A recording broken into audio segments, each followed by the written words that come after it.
why do you think that the time is right now that Hounslow seems to be booming with this talent that is focused on the screen and film industry, and how come it's happened now? You're always going to have talented people. It's almost what direction they're going to go. Yeah. And there's something about the evolution of technology which perhaps allows someone to dream to do something now that might have been outreach before. So when I was growing up, if you wanted to play in a band, that was great, but you had to know other people.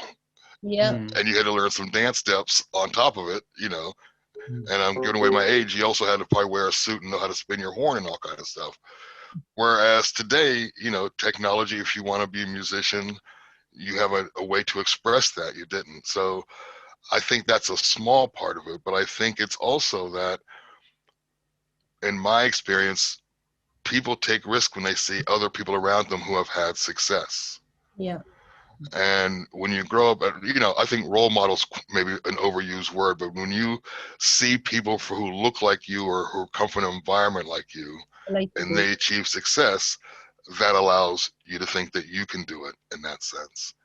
And I think that's just been the sort of the building blocks that's been happening in the area, and I think that in a weird sort of way, that because it's new, TV and film allows talent to maybe stand out from the others in a way that perhaps pursuing a music, you become just another rapper or another singer, where the ability to express yourself in TV film, there's more of an audience. I think the third thing that's growing is, it used to be, it was BBC, and then it became sort of like Gillette has been having like Paramount and major films and all that.